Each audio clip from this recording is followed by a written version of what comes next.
एक समय की बात है। शिवपुर नाम के गांव में एक लड़की रहा करती थी जिसका नाम रूबी था। रूबी के बाल बहुत लंबे और घने थे,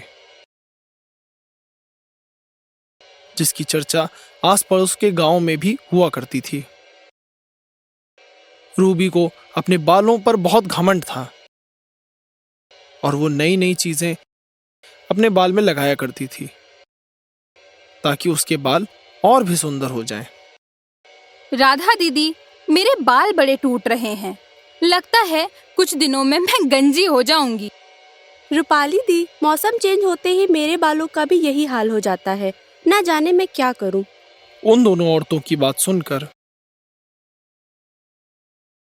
रूबी वहां आ जाती है और कहती है, अरे दीदी, मेरे बाल भी बड़े कमजोर हो गए हैं। ना जाने किसकी नजर लग गई है। पर रूबी, तुम्हारे बाल तो बड़े सुंदर हैं, तुम ऐसे क्यों बोल रही हो? मेरे तुम्हारे जैसे बाल होते तो मैं हमेशा संभाल के रखती। अरे दीदी, काहे के बाल, झाड़ हो गए हैं सारे के सारे। ये कहकर रूबी वहां से चली जाती है। देखो तो कैसे बीच में आकर बोलकर चली गई। इसे अच्छे से पता है कि इसके बाल बहुत सुंदर हैं, इसीलिए मुफ्त की तारीफ बटोरने आई थी कलमुही। उसी गांव में रोहित नाम का एक लड़का रूबी को मन ही मन पसंद करता था और रूबी उसे जरा भी भाव नहीं देती थी। रोहित ने कई बार रूबी को अपने मन की बात बताई और रूबी हमेशा उसे जलील कर कर भगा देती थी। तुम मुझसे प्यार कैसे कर सकते हो? खुद की शक्ल देखी भी है?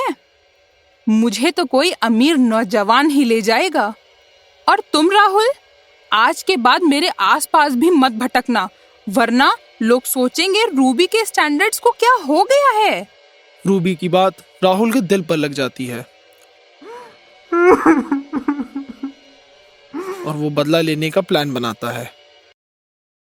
अगली सुबह राहुल भेष बदलकर तेल बेचने निकल पड़ता है।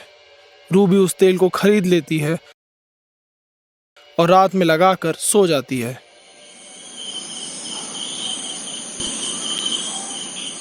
अगली सुबह रूबी के सारे बाल टूटकर गिर जाते हैं। हाय मोरी मैया, ये क्या हो गया? अब मैं क्या करूंगी? और खिड़की से भी पड़ोसन ने मुझे देख लिया है और वो हंसते हुए पूरे गांव को बता देगी। अब मैं घर से बाहर नहीं निकलूंगी। कुछ दिन बाद एक पेड़ से रूबी की लाश लटकी मिलती है। रूबी अब एक चुड़ैल बन चुकी थी। इन गांव वालों ने मेरा मजाक उड़ाया था ना, अब मैं बताती हूँ। उसी रात रूबी ने गांव की सारी औरतों को गंजा कर दिया। अगली सुबह उठने पर सारी औरतें शर्म से घर के बाहर नहीं निकल रही थीं। फिर एक एक करके रूबी ने औरतों को मारना शुरू कर दिया। ऐसे ही कई रात औरतें घर के बाहर मृत मिलती। गांव के लोगों ने इस सब से परेशान होकर पड़ोस के बाबा को बुलाया। बाबा उस पेड़ के पास गए जहां रूबी ने फांसी लगाई थी।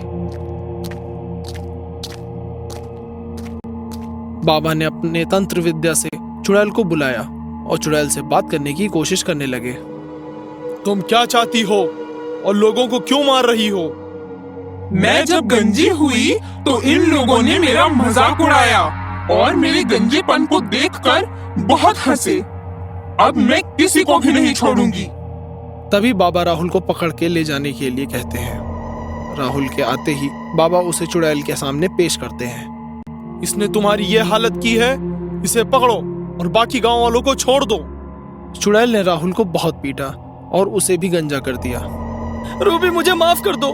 मैं तुम्हारे बाल नहीं लौटा सकता, पर एक विग दे सकता हूँ जिससे तुम्हारे बाल वापस मिल जाएंगे। राहुल उस चुड़ैल को एक विग लगाकर देता है और रूबी की आत्मा को मुक्ति मिल जाती है।